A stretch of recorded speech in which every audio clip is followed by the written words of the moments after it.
Qui peut manquer un peu du haut de la tête, mais enfin. Alors là, ça enregistre. Bonjour. Eh bien, bonjour. Bonjour à tous. Nous sommes le 11 novembre 2014, non pas 1914. Non, non, ça ne nous concerne pas. Et donc, ça m'a semblé être un bon jour d'une part parce que je suis de passage à Croix-de-Vie et puis c'est quand même le centenaire de la guerre de 14, donc ça me paraissait un bon jour symboliquement pour démarrer ce livre audio, vidéo, Vécu. et annoncé depuis longtemps, qui s'appelle donc... La guerre de Mimi. Voilà. La guerre de Mimi étant celle de 39-40 jusqu'à 44. Par contre, je dois écrire depuis une bonne vingtaine d'années mes souvenirs d'enfance, mes souvenirs de guerre, toutes les répercussions que ça pouvait avoir sur notre vie quotidienne. Et pour moi, de à peu près 8 ans et demi jusqu'à au moins 18 ans, parce que ça s'est prolongé très très longtemps après la fin de la guerre, après 44. Et donc je voulais dire un petit peu tout ce qu'il avait pu y avoir d'extraordinaire, même dans un mauvais, mauvais genre, tout ce qui est d'extraordinaire à cause de cette guerre-là, et peut-être certaines petites choses grâce à cette guerre-là. En principe, j'y pense dans le côté positif, parce que, bon, maintenant j'ai bientôt la semaine prochaine 84 ans, et puis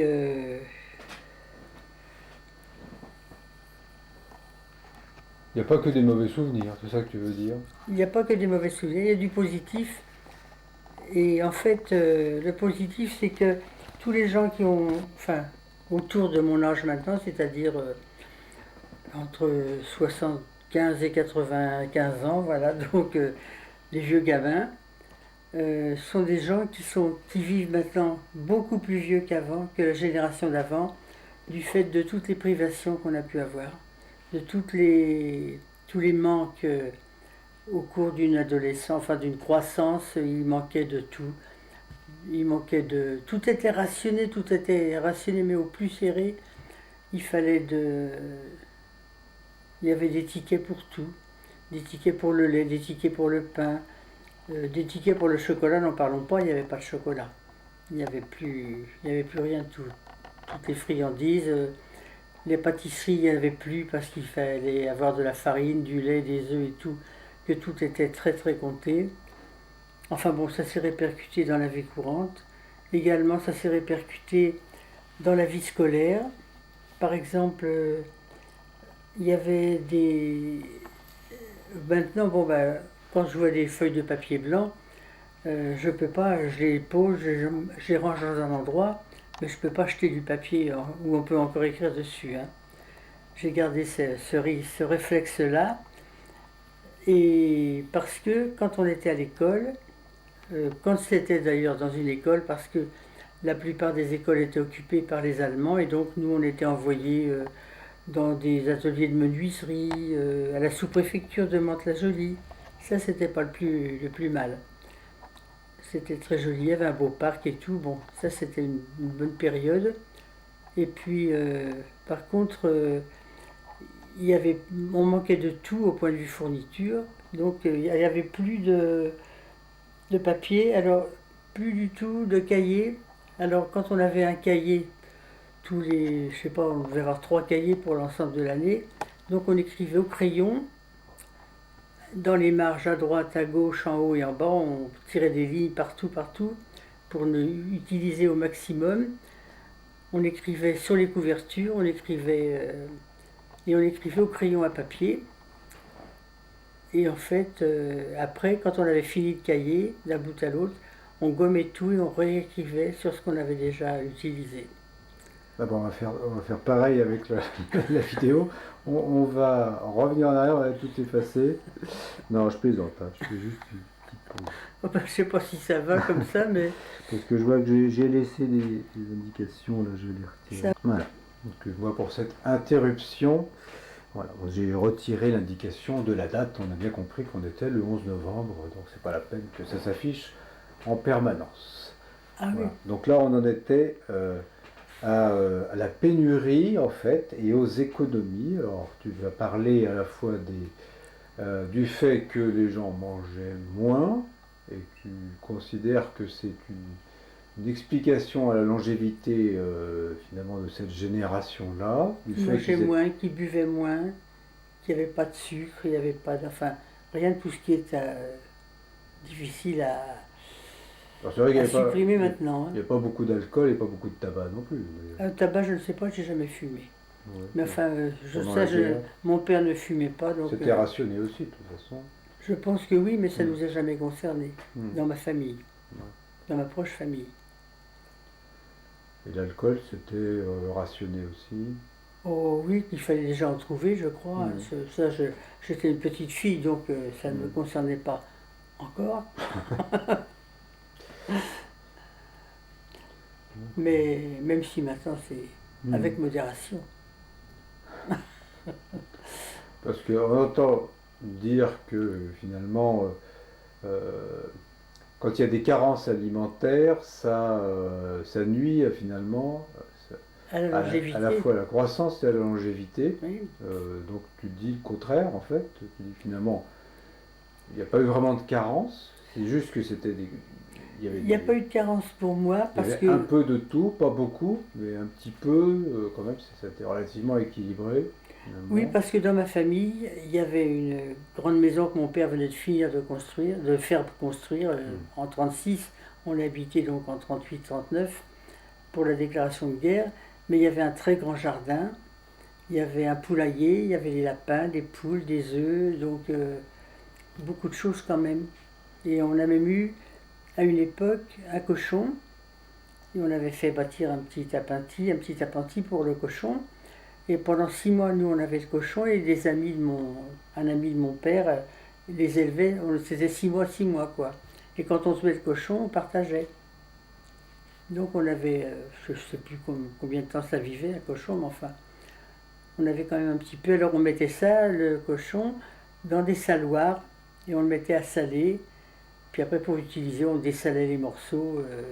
Enfin, donc on a toujours eu quand même, nous, n'étant pas dans Paris, on était à une cinquantaine de kilomètres de Paris, à Mantes-la-Jolie, Seine-et-Oise. Et en fait, on a manqué, nous, il nous manquait des choses qu'on ne connaissait même pas en fait. Hein. Ils ont une petite fille de 8 ans et demi, quand ça s'est déclaré, il y a plein de choses qu'on n'avait pas entre les mains, qui nous manquaient pas parce qu'on ne les connaissait pas. Hein. Mm. Pour les parents, peut-être davantage, qui avaient connu certaines facilités, opulence, pour pas dire facilité simplement. Par contre, on manquait de tout, on n'avait pas de chaussures. Forcément, les pieds grandissaient, alors quand on avait une paire de chaussures qui allait bien, que ce soit mes deux frères, il y en a un qui est né presque le jour de la déclaration de guerre, 19 septembre 1939, mon petit frère. Mon autre frère, il était entre les deux, il est né en 36. Alors, donc eux, ils n'ont pas vraiment souvenir de ça, de la guerre, mais moi, quand ça a commencé, j'avais presque 9 ans, donc j'ai quand même beaucoup de souvenirs. Et j'avais vécu de très près, que ce soit donc dans la famille, pour les nourritures, pour tout ça, pour les vêtements. Je grandissais, j'avais pas de... Il fallait retailler des vêtements pour moi dans les affaires de mes parents, de maman. Et puis les chaussures, donc pour en revenir aux chaussures, les pieds grandissaient. Alors quand on avait une paire de chaussures, même avant qu'elles soient usées, quelquefois les pieds avaient grandi, ça n'allait plus.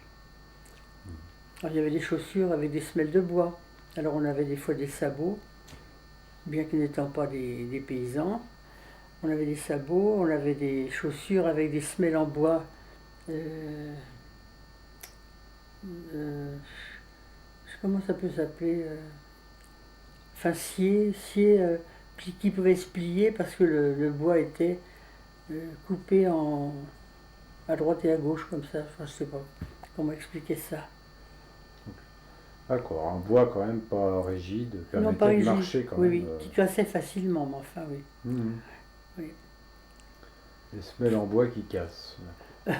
Si on ne pouvait pas Mhm. courir avec nos semelles en bois. Mhm. Avec les sabots non plus, on ne pouvait pas beaucoup courir. Mhm. Et toutes les chaussures avaient des semelles de bois. Enfin bon, il n'y avait pas le choix. Mais il a Mhm. fallu marcher. L'idéal, l'été, ça aurait été d'avoir des espadrilles pour courir Mhm. vite.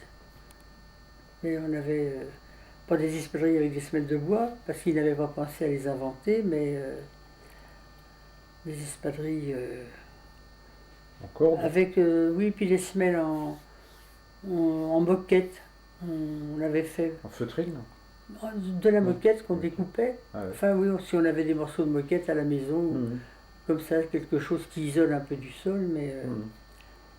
enfin il se faisait fabriquer plus rien, Et plus rien. système D quoi. Ah oui, oui, totalement système D, hein. Alors, tu parlais hier du chauffage dans Alors, la maison. alors la maison, bon, elle était toute neuve, bon, parce qu'on venait, on venait du Pas-de-Calais où j'étais né, où mon père avait, étant ancien champion cycliste, il avait créé un magasin au Touquet, Paris-Plage, créé un magasin de vélo et moto parce qu'il adorait la mécanique, voiture et moto, tout ça. Donc il avait fait un magasin, bâti un très beau magasin. Et j'ai vécu là pendant 5 ans et demi à peu près. Puis après on est redescendu donc parce que la saison était trop courte pour le commerce que mon père avait créé. La saison était trop courte.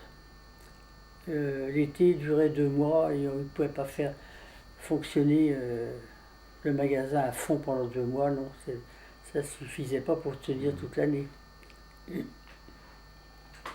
Alors il est redescendu, puis il a, par un copain qui était directeur d'une cimenterie, il a eu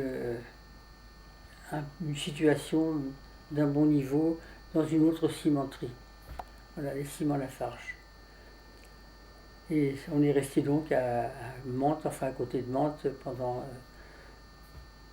enfin moi jusqu'à mon mariage, pendant une quinzaine d'années, quoi, jusqu'à 22 ans.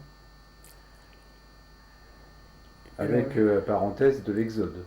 avec, oui, oui, alors donc, pour en revenir à la maison et au froid, Au froid, ouais. il n'y avait pas de. Il y avait donc une belle maison toute nouvelle, neuve, avec un chauffage central qui, euh, qui se distribuait dans les 3 niveaux.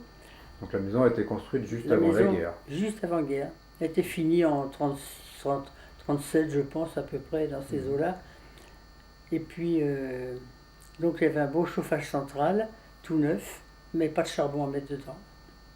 Donc c'est une chaudière à charbon. Une chaudière à charbon, oui, une chaudière qui avec des radiateurs, des Mhm. grands radiateurs en fonte, enfin, ce qu'on Mhm. faisait à l'époque, qui chauffait toute la maison du haut en bas, mais on ne pouvait pas faire marcher tout le temps puisqu'il n'y avait pas de charbon. C'était très rationné le charbon. Et en fait, quand on mettait la chaudière à chauffer, c'était une fois par semaine, à cheval sur le samedi et le dimanche, pour que tout le monde puisse prendre des bains, les parents et les 3 enfants. Donc on prenait un grand bain chaud par semaine dans la salle de bain. Et puis le reste du temps, il n'y avait plus de chauffage, il n'y avait plus d'eau chaude. On se chauffait un petit peu d'eau pour se laver dans une petite cuvette, enfin une grande cuvette ou quelque chose, de l'eau chauffée sur la cuisinière à bois. Enfin, c'était très, très, très restreint. Bon, on a survécu, ce qui fait que maintenant, né sur les bords de la mer du Nord, et ayant après vécu toute la guerre sans chauffage, parce qu'à l'école, on n'était pas chauffé non plus, hein. Mhm. On allumait un petit poêle à bois par classe, et chacune son tour, on apportait un peu de bois pour mettre dans le petit radiateur, dans le petit Mhm. chauffage. Ça chauffait quelques heures et puis ma foi après on avait encore froid. Mhm. Surtout qu'en plus, de temps en temps, comme c'était la guerre, il y avait des alarmes et on avait des tranchées dans le terrain de l'école, des tranchées creusées, donc on allait se mettre à l'abri dans les tranchées, qui n'étaient évidemment pas chauffées non plus, hein. Alors côté chauffage, c'était très très négatif, ce qui fait que je ne suis pas frileuse maintenant. Voilà, Tu dis que non seulement donc le fait d'avoir eu moins à manger, ça finalement ça a rendu plus résistant oui, et ça a assuré une meilleure longévité, mais le fait d'avoir eu finalement grandi avec moins de chauffage, moins de confort au point de vue chauffage, ça a rendu plus résistant oui, au froid. oui, exactement. Ça contribuait à aussi finalement à la longévité. Oui, Ça oui, renforçait finalement ouais. l'organisme. Mhm. Ça rendait moins douillet. Ah oui, ça on n'a pas été surchauffé, on n'a pas vécu bien dans des pièces bien confortables. Non, non, c'était. D'ailleurs, on chauffait pas les chambres évidemment, donc on avait chacun sa chambre. Et pour les enfants, tout ça. Donc pour aller au lit, on chauffait des briques dans le four de la cuisinière. Et on avait chacun une brique pour se chauffer un peu moins les pieds. Et puis voilà, c'est tout. Plus les hivers, là, pendant la guerre, la réputation est assez froid. Hein, il y a eu des hivers Il y a eu assez des froids. très très très froids. Beaucoup de neige, beaucoup de. Ah oui, très froid, hein. Très froid. Ce qui fait que moi je devais, étant à côté de Mantes, enfin de l'autre côté de la Seine à Mantes, l'autre rive, la Seine avait gelé et on ne pouvait pas aller à l'école parce que les bateaux ne traversaient plus et les ponts avaient été cassés par les bombardements. Ouais. Les ponts qui enjambaient la Seine entre Mantes et Limay, puisque j'étais à Limay. À Limay. Limay. Donc finalement, entre les alertes à la bombe, la glace, etc., finalement, il ne restait pas beaucoup de jours d'école. Ah, si, si, quand même, si, j'y restais quand même. Mais malgré tout, l'hiver ne durait pas toute l'année quand même. On était en Seine-et-Oise, on n'était quand même pas en Sibérie. Non, il y a eu des manques. Il y a eu aussi, à cause des inondations, des très grandes inondations, on ne pouvait plus traverser non plus en bateau pour aller à l'école. Enfin en barque, hein, en barque, il y avait des hommes qui faisaient la navette d'une rive à l'autre, puisque les ponts avaient été détruits par les bombardements. Et puis en fait, en plus, il y a eu des périodes où l'école étant occupée par les Allemands, donc on a été une fois dans quelques temps dans un atelier de menuiserie, dans les ateliers. Alors ça faisait des grandes surfaces avec des grands plafonds, mais c'était pas chauffé, hein, c'était pas chauffable en plus, pas chauffé. Enfin ça c'était un des aspects de la guerre qui était d'avoir eu bien froid. Bien froid. Mais sans tomber malade pour autant. Bah pas plus que ça. Pas plus que ça. Mais en fait, même maintenant, je suis pas très sensible je me rhume pas tellement. Je fais quand même ma vaccination contre la grippe, mais tout l'hiver dernier, je n'ai pas été enrhumé, malgré mon grand âge. Pour l'instant non plus, bon, j'ai touché du bois. Enfin voilà, et puis... Donc ça c'était oui, pour l'aspect finalement, les difficultés quand même. Hein, donc, oh bah, le rationnement, tout était difficile, tout était difficile. les bombardements. Ah oui, oui, oui, oui. Alors mon père, il avait 2 voitures parce que comme il aimait les motos, les vélos, la mécanique, enfin tout ce qui était mécanique, il savait démonter une voiture, la remonter, enfin bon. Donc il avait toujours, comme on avait un très grand garage sous la enfin au sous-sol, enfin non, c'est pas sous-sol, c'était un rez-de-chaussée semi-enterré. Qui allait en descendant, Et il y avait de quoi mettre 2 voitures, donc on a toujours eu 2 voitures, mais pas d'essence pour rouler, sauf pour partir en exode. Là, il a fallu utiliser l'essence qu'il y avait dans le réservoir. Et puis il a fallu, après, survivre sur les routes, hein. Et donc vous êtes partis tous les 5 en voiture. Tous les 5 en voiture. Donc ça c'était quand? C'était en 40. À l'été 40. Je crois que c'était juin 40, je crois. L'été 40. Oui, l'été 40. Et donc on est parti, mon père travaillant donc dans cette cimenterie, a été envoyé à une cimenterie Lafarge à Saintes, dans les Charentes. Et quand il est arrivé à Saintes, donc en voiture avec nous quatre, enfin ma mère et les 3 enfants, on nous a dit non, Monsieur Feuillet, puisque c'était son nom, vous allez à Sète. Donc on a retraversé toute la France en voiture par le Massif central. Et on est resté à Sète où on était logé très bien d'ailleurs dans une cité Lafarge, enfin dans une cité. On avait une maison disponible pour nous. Et on a dû rester, je me souviens plus très bien, mais disons 3 ou 4 mois. Puis après on a pu revenir, retrouver notre maison. Et en se demandant dans quel état on allait la trouver, parce qu'il n'y avait pas tellement de téléphone, il n'y avait pas tellement de communication entre nos anciens voisins et nous, hein. Et là, en fait, tout le monde avait dû partir. Ah oui, tout le monde, ceux qui pouvaient avaient été partis, sinon il y en a d'autres qui sont restés, qui ont eu leur maison bombardée, détruite. Non, ça, enfin, on partait où on pouvait, hein. Nous, on a eu la chance encore que ce soit, pas une mutation, mais enfin, d'être envoyé dans une autre usine, provisoirement. Puis après, on a su qu'on pouvait remonter, donc c'est ce qu'on a fait. On a retrouvé la maison pas trop abîmée. Très peu de dégâts. Donc il y avait bien eu des bombardements. Ah, il y avait eu beaucoup de bombardements. La belle propriété qui était à une maison de nous, avec un grand parc autour, la Roseraie, qui s'appelait la Roseraie, avait été presque totalement détruite, et puis d'autres maisons aussi, un peu plus bas. Enfin bon, c'était un peu au hasard des bombes, hein. Enfin, nous, par chance, la maison est passée à travers. Elle a eu quelques petits dégâts, mais enfin pas trop. Pas trop. Alors cet exode, ça a duré combien de temps? Ben, on est parti, si je me souviens à peu près.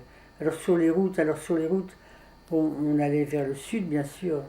Mais je me rappelle quand on était du côté de Chartres et tout, c'était très très très bombardé. Les avions passaient, se passaient, repassaient.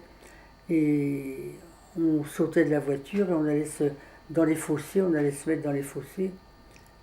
Donc ça fait pas partie des bons souvenirs. Ah ben non, ah non, non, on avait peur, hein. C'était dans les moments les plus difficiles de la guerre, en fait, ça, l'exode. L'exode, oui, le parcours de l'exode, oui. Ah, oui, oui. Sans trop savoir où vous alliez, en fait. Ben, si, on allait dans les Charentes retrouver une usine, mais après de cette usine-là, on est reparti dans l'Hérault à Sète, là-bas. Où on était bien, c'était agréable, il y avait une très jolie maison dans une cité ouvrière, mais enfin une jolie maison, un beau climat, les temps de taux pour aller se baigner pas très loin. Enfin ça, c'était plutôt un peu des vacances pour nous. Et puis, je crois je ne me rappelle pas la ligne de démarcation, comment on l'a passée, je ne sais plus. Je sais plus. Je m'en souviens un petit peu en remontant quelques semaines, mois après, mais je sais qu'on a passé la ligne de démarcation. Maintenant, ça ne devait plus avoir autant d'importance, hein. Les Allemands commençaient un peu à s'éparpiller, mais ils n'étaient pas arrivés jusqu'au sud tout à fait, jusqu'au pays de la Méditerranée. Tout ça, j'ai un peu oublié, mais enfin, c'est facile à retrouver, hein. L'histoire de la ligne de démarcation qui séparait la France en deux, la France occupée et la France pas occupée. De toute façon, donc cet épisode méditerranéen, ça a duré que quelques mois. Ah oui, 3 mois, je vais dire 3 mois, hein. En plus, c'était un peu les mois où il n'y aurait pas eu d'école, où c'était les vacances. Alors, ça avait moins de. On a peut-être repris un peu plus tard, mais enfin bon, il n'y a pas eu de grands manques.